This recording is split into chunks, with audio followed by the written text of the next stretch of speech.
ইয়াসিন।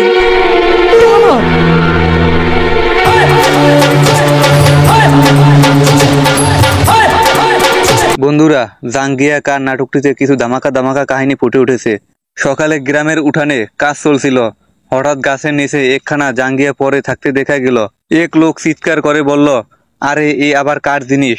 শুনেই সবাই ছুটে এলো। মুহূর্তেই চারপাশে হাসাহাসি শুরু হলো। প্রশ্ন উঠল, এটা আবার কার? কেউ বলল পাশের বাড়ির, কেউ আবার নাম টানল রিয়াজের। রিয়াজ একটু লজ্জা পেয়ে হেসে বলল, আরে না ভাই, এটা আমার না। তখন চোখ গেল তুহিনার দিকে। সে লাজুকভাবে মুখ নিচু করে রইল। মহিলারা ফিস ফিস করে বলতে লাগলো, দেখো দেখো, কিছু তো গোপন আছে। পুরুষেরা হাসাহাসি করে কৌতুক ছুটতে লাগলো। দোকানদার এসে বলল, চল বিচার করি। শুরু হলো জেরা। রিয়াজ কসম খেয়ে বলল, আমার না।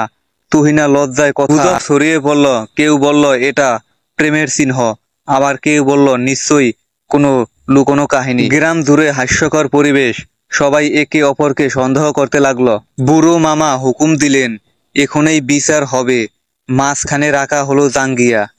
গ্রামের লোকজন নানা আজব আইডিয়া দিতে লাগলো। একে একে সবাইকে দোষী করা হলো।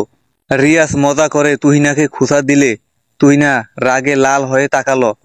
শরমে মুখ গরম হয়ে গেল। তাদের ঝগড়াঝাটি দেখে সবাই হাততালি দিয়ে হেসে উঠল। হঠাৎ নতুন এক লোক এসে বলল, চুপ, আমি আসল কথা জানি। সবাই হাঁ করে তার দিকে তাকালো। চারদিকে নিস্তব্ধতা নেমে এলো। জানা গেল পাশের বাড়িতে কাপড় শুকাতে দেওয়া ছিল, বাতাসে উড়ে এসে ওখানে পড়ছে। আসল মালিক এক বৃদ্ধ লোকের পরিবার। সত্যি বের হতেই সবাই অবাক হয়ে গেল। তখন একে অপরের দিকে তাকিয়ে সবাই হেসে দিল। ভুল বোঝার জন্য লজ্জায় মাথা নিচু করলো। রিয়াজ আর তুহিনা মিষ্টি হেসে সব মিটমাট করলো। গ্রামের মানুষও খুশি হলো। শেষ দৃশ্য, সবাই একসাথে খাওয়া দাওয়া করলো। হাসি ঠাট্টায় জমে উঠল পরিবেশ। বার্তা হলো, ছোট ঘটনায় বড় ভুল বোঝা ঠিক নয়। হেসে খেলে লজ্জা ভুলে সব। বন্ধুরা, আপনারা এখন পর্যন্ত যারা জাঙ্গিয়া কার নাটকটি দেখেননি, তারা পল্লীগ্রাম টিভি চ্যানেলটি থেকে নাটকটি দেখে নেন। আর এরকম নতুন নতুন মজার ও কমেডি ভিডিও পেতে আমাদের চ্যানেলটি সাবস্ক্রাইব করে পাশে থাকুন।